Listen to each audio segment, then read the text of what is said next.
अस्सलाम वालेकुम नाज़रीन, नसर बरकत आपसे मुखातिब है। नाज़रीन, मुझे और आपको छुट्टी वाले दिन तो क्या, मंडे ट्यूसडे वेडनेसडे वाले दिन भी अगर सरेआम चौक में उल्टा लटका कर कोई कोड़े मारे नंगा कर दे, यानी हमारी धज्जियां उड़ा दे, हमें हमें हमारी सीख कबाब बना दे, अदालत नहीं लगेगी या कोई जज का फैसला नहीं आएगा, उठा लिया जाए कोई फिर भी नहीं होगा। लेकिन आज फिर एक दफा पेशावर हाईकोर्ट खुली है और जज साहब ने छुट्टी वाले दिन इंसाफ दिया। इंसाफ की बल्कि नदियां बहा दी हैं, दूध और शहद की नहरें बहाई हैं। ये आपके सामने रखते हैं, लेकिन उससे पहले नाज़रीन, बलूचिस्तान के अंदर जो वाकया हुआ है इसने ज़हनी तौर पर पाकिस्तानियों को डिस्टर्ब कर दिया। ये डिबेट ऑफ द टाउन है। गली मोहल्ले, सड़क, दुकान, ठेला, हर जगह पर हर शख्स जो वीडियो देख रहा है शर्मिंदा है, और वाकईतन लोग शर्मिंदा हैं। लोगों की आंखें झुकी हुई हैं, अफसरदा हैं, परेशान है, खौफनाक हद तक, यानी हर शख्स शर्मिंदा है।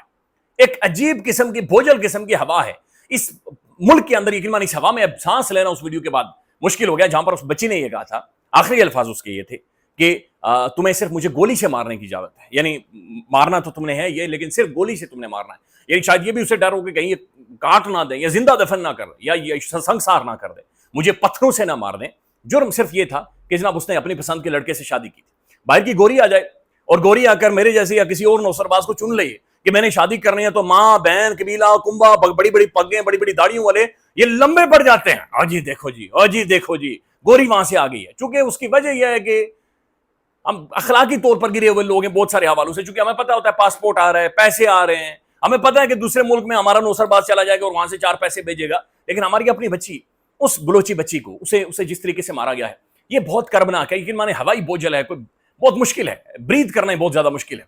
नाज़रीन, होना तो ये चाहिए था कि वो उस वीडियो को वायरल हुए 12-13 घंटे हो गए हैं, इस मुल्क के अंदर कलेजे फट जाते। होना तो ये चाहिए था कि रियासत के अंदर इमरजेंसी नाफिज कर दी जाती। होना तो ये चाहिए था कि नीचे से लेकर ऊपर तक शर्मिंदगी का इजहार किया जाता और शर्म से रियासत तमाम तर शीशे तोड़ने का अहकाम जारी कर दी थी। होना तो ये चाहिए था कि आज पाकिस्तान का परचम झंडा भी यकीन माने नीचे किया जाता। होना तो ये चाहिए था कि अदालतें खुल जाती, जजेस इस्तीफे दे देते, हुकूमती की हुकूमतें गिर जाती, सीएम को फारिग किया जाता, सरदारों को, वडेरों को यानी इबरत का निशाना बनाया जाता। रियासत के अंदर पता चलता कि स्टेट का कलेजा फटा है और स्टेट फटकर आज पीछे पड़ी है, रियासत का जमीर आज फटा है। होना तो ऐसे चाहिए था। लेकिन अभी तक जो ट्वीट्स आ रहे हैं, जो स्टेटमेंटें आ रही हैं नाज़रीन, अभी तक ये आ रही है कि ना एक बंदा जी हमने पकड़ लिया है तो बाकियों के पीछे हम जा रहे हो, बाकियों की भी हम पकड़ लेंगे। नाज़रीन, ये इस चीज को हमने ना पुश करना है, छोड़ना नहीं है। सोशल मीडिया पर मैसिवली ट्वीट करें, मैसिवली इसे फेसबुक पर शेयर करें, मैसिवली कमेंट करें, वीडियोस को शेयर करें, लगातार इसके ऊपर बात पुश, जितना पुश आप सोशल मीडिया पर कर सकते हैं वो करें। दूसरी तरफ आपने बार बार जो जिन शख्सियात को मुखातिब करने, उलमा इकराम को मुखातिब करना है, मौलवियों को मुखातिब करना, मौलवी हजरात, ये उनका काम है, ये उनका काम था। आज मिंबरों के ऊपर चढ़ जाते, आज मिंबर के ऊपर जाकर बुलाते, लोगों को खुतबे देते, ऐलानात करते, खड़े हो जाते मौलवी, कलेजे उनके फट जाते। जुल्म हुआ है, ये खौफनाक किस्म का जुल्म है, ये अल्लाह भी माफ नहीं करेगा। यकीन जाने हम सब मुजरिम है, ये अल्लाह भी आज हमें माफ नहीं करेगा जो कुछ वहां पर हुआ। बल्कि मैं तो ये मैं सख्त अल्फाज इस्तेमाल नहीं कर रहा। औरत मार्च वाली नाज़रीन, औरत मार्च वाली जितनी आंटियां थी, उन सब आंटियों को आज बाहर निकलना चाहिए, उन सब आंटियों को रोले डालने चाहिए, गले फाड़ दें, आज फाड़ दें, आज जो कुछ हाथ में आता है बाहर निकले, पूरे मुल्क के अंदर एक मैसिव प्रोटेस्ट जैम कर दें, सड़कों पर आए, एहतजाज करें, औरत मार्च वालियों को निकालें, उन सब आंटियों को टैग करें, उन सब आंटियों को कहेंगे जिस बड़ी बड़ी जगहों से, पोश एरिया से आपके पास बड़ी बड़ी गाड़ियां हैं, बाहर निकले आज।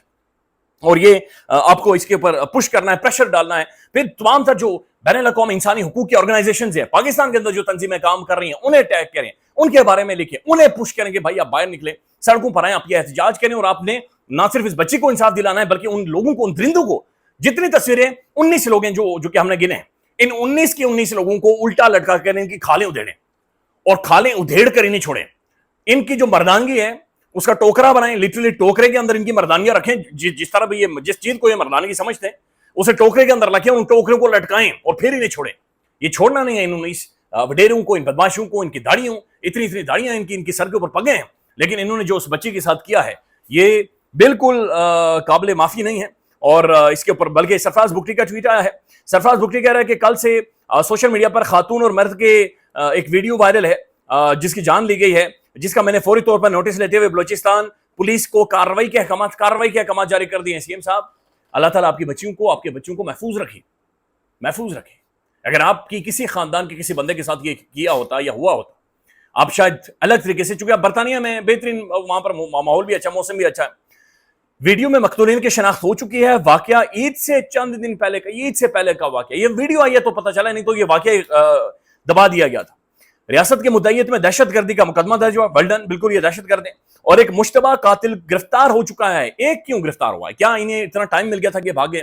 और ये भाग भी गए कि इंटरपोल के जरिए पूरी दुनिया को आगाह करें, पूरी दुनिया के सामने रियासत को, स्टेट को रोला डालना चाहिए कि भाई हम एटमी रियासत है, न्यूक्लियर स्टेट है, हमारा कोई इस बंदे के साथ पॉलिटिकल इंटरेस्ट नहीं है, हमारा कोई और स्टेट का इंटरेस्ट नहीं है। ये सिर्फ वीडियो देखें और यकीन माने कि आप योधियों को भी भेजेंगे तो योधी भी उसे सेक कर, मिर्चें लगाकर उसे आपके हवाले करेगा। उसे एग्जीक्यूट करें, कानून के मुताबिक उसे सजा दें। लिहाजा इनका ताकुब करें और इनका पीछा करें। मेरे ख्याल में सिर्फ ये काम ही सरफराज जुल्फी कर जाए ना, तो फिर भी हम ये कहेंगे कम से कम इसने नमक के बराबर कुछ ना कुछ इस बंदे ने इंसान होने का या सीएम होने, कुछ ना कुछ एक इंसान होने का किरदार इस बंदे ने अदा किया है। उसके बाद वो कहे कानून इस घिनौने मामले पर अपना रास्ता लेगा। ये उनकी स्टेटमेंट आई है कि कानून रास्ता लेगा। इसके ऊपर फिर और खबरें आ रही हैं कि बलूचिस्तान में ये जो खातून और इस मर्द के साथ हुआ है, ये ईद से 3 दिन पहले का वाकया है। इस खातून का ताल्लुक ताकजाई कबीले से था, जबकि मर्द सनाउल्लाह का ताल्लुक सलमान कबीले से था। वो एक ही इलाके के रिहायशी थे। दोनों कुछ अरसा कबल अपना इलाका छोड़ गए थे और 40 दिन के बाद ईद से 3 दिन पहले अपने गांव में वापस आए तो उन्हें पकड़ लिया। अच्छा, मुख्तलिफ खबरें ये भी आ रही हैं, अभी चूंकि कंफर्मेशन नहीं है, कि इन्हें बुलाया गया, इन्हें दावत पर बुलाया गया, इन्हें कहा गया ठीक है आप लोग चले गए, मर्जी से आपने शादी कर दिया, निकाह कर दिया, बहरहाल जो भी किया है आप लोग वापस आ जाएं, सॉर्ट आउट कर देते हैं चीजें, कोई मसला नहीं, बच्चे आपसे गलती हो गई है। अच्छा, एक ये जो खातून थी बताया जा रहा है 24-25 साल की है और ये मर्द 30-31 साल के, दोनों जवान थे और कुछ यानी गैर कानूनी कुछ किया ही नहीं था। और देखें, अगर दुनिया का ना सबसे बड़ा कोई गैर कानूनी भी काम किया हो, ये जुर्म है भाई, ये ज्यादती है, ये इंसानियत का कत्ल है। ये कुदरत भी आज यकीन माने कि गुस्से में आई होगी और कुर्बत को फरिश्तों ने भी आंखें बंद कर दी होंगी जो ये जुल्म किया है। राउफ लासरा साहब कहते हैं कि मुझे सरफराज बुगटी ने व्हाट्सएप मैसेज करके भेजा है कि फौरी तौर पर डीएसपी एसएचओ को मौके वारदात पर भेज दिया गया है कि वो सब मालूमात इकट्ठे करें, कौन कौन से लोग इस कत्ल में शरीक थे। सरफराज बुगटी का कहना था कि कातलों के खिलाफ एफआईआर बलूचिस्तान हुकूमत की मुद्दत में दर्ज की जा चुकी हैं। वज़ीर आला का मुझे कहना था कि बहुत जल्द मुलजिम गिरफ्तार होंगे। सिर्फ गिरफ्तार नहीं, रियासत को इनके ऊपर बड़ा सख्त एक्शन लेना चाहिए, फौरी एक्शन लेना चाहिए, सजाएं देनी चाहिए और सख्त तरीन सजाएं होनी चाहिए, उसके बाद यह मामला खत्म नहीं होगा। नाज़रीन, आज खैबर पख्तूनख्वा के अंदर जो रिजर्व सीट्स हैं जो कि बांटी गई हैं और जो इस तरीके से बांटी गई हैं कि जैसे अंदर रेवड़ियां बांटता है, जैसे छीन कर दी गई हैं और छीन कर 2/3 मेजोरिटी पूरी करवाने के लिए कार्रवाई की जा रही है ताकि साइसी आईनी तरमीम आसानी के साथ मंजूर करवाई जा सके। तो उनके ऊपर 25 लोगों की हल्फ बर्दारी होनी थी, लेकिन ज़ाहिर कोरम पॉइंट आउट हुआ और जो स्पीकर असम्बली थे खैबर पख्तूनख्वा के, उन्होंने जनाब बाकायदा से उन्होंने इजलास को मुलतवी कर दिया 24 तारीख तक, बाबर स्वाति साहब ने। अच्छा, दिलचस्प बात यह है कि कोरम पूरा ना होने पर कोरम पॉइंट आउट होता है और फिर अजलास मुलतवी होते हैं, फिर दोबारा से दरखास्तें की जाती हैं कि अजलास को जल्दी किया जाए और स्पीकर को पाबंद किया जाता है। अगर कोई करना भी चाहे अदालती हुक्म के जरिए कि स्पीकर साहब आप ये क्या कर रहे हैं और कल सेनेट के इंतखाबात होने उससे पहले इन सारी चीजों को देखें। लेकिन इलेक्शन कमीशन पाकिस्तान फौरी हरकत में आया और ये वही इलेक्शन कमीशन पाकिस्तान है जिसने पाकिस्तान के अंदर पूरा एक संगीन गद्दारी की आर्टिकल 6 को के मुर्तकिब हुए हैं। पाकिस्तान के अंदर पूरा का पूरा इंतखाब ये निकल गए, डकार गए। वो हरकत में आते हैं छुट्टी वाले दिन, वो पेशावर हाईकोर्ट के चीफ जस्टिस के पास चले जाते हैं। ये जनाब मोहतरम जस्टिस साहब हैं, जस्टिस अतीक शाह साहब, सिद्दीक जान साहब ने बड़ा तगड़ा इनके ऊपर विलोक किया। इनके बारे में कहा जा रहा है कि इनकी एफिलिएशन पीपल्स पार्टी और नून लीग के साथ, नून लीग के तो बड़े जिगरी रहे हैं ये मोहतरम जस्टिस साहब।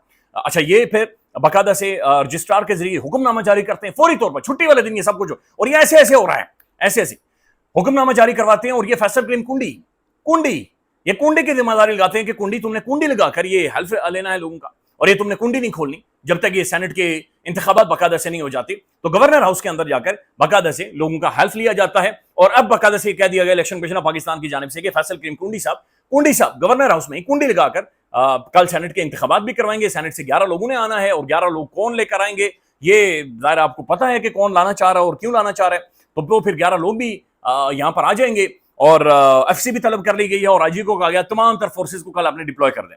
अब जो स्पीकर साहब ने नाज़रीन ये जो फैसला किया है और बाकायदा से बंदा नॉमिनेट का, ये ऐसा ही होता है। इमरान खान की जब रिजीम चेंज हुई थी टाइम दिया गया था, इतने बजकर इतने मिनट पर ये होगा, इतने बजकर इतने मिनट पर ये होगा, इतने बजकर इतने मिनट पर ये होगा।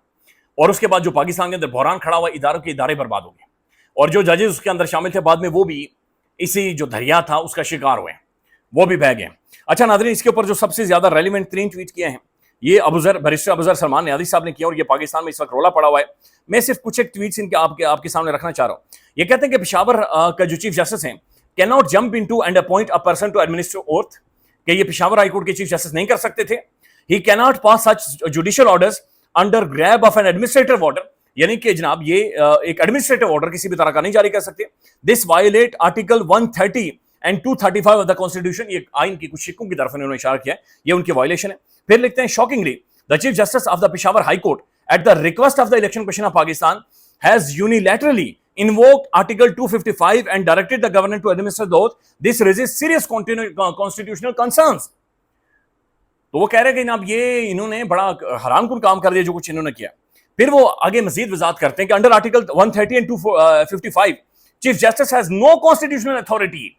आईनी अथॉरिटी नहीं है चीफ जस्टिस के जनाब वो ये अहकाम जारी करते to appoint anyone for oath taking of the MPs. ये हल्फ बर्दारी के लिए ये चीफ जस्टिस कर ही नहीं सकते थे और ये कोई बंदा नहीं कर सकता था. He holds no judicial or administrative power to override speaker. यानी किसी भी तरह की जुडिशियल या एडमिनिस्ट्रेटिव पावर उनके पास मौजूद नहीं है कि ये स्पीकर के जो रूलिंग है या स्पीकर का जो फैसला है स्पीकर को ओवरराइड करके अपने तौर पर बंदा नॉमिनेट कर दे. Writing a letter to direct governor is a clear constitutional overreach and the misuse of article 55. वो कह रहे हैं कि जनाब ये क्लियरली ओवररीच है और ये मिसयूज है आइन के आर्टिकल या जो आइन के अंदर उनकी जिम्मेदारी है. Cannot pass judicial orders through letters. This is a mockery of constitutional process. Chief Justice was not hearing a petition, not acting judicially. तो ये जनाब ये कह रहे हैं कि जनाब ना कोई उनके सामने पटिशन थी ना कोई दरखास्त थी, अपने तौर पर खुद ही जाकर उन्होंने एक बंदा नॉमिनेट कर लिया कि जो हल्फ उठाए. That's sad. जिस तरीके से चीजें चल रही हैं. ख्याल रखिएगा नाज़रीन, अपडेट करेंगे. अल्लाह हाफिज.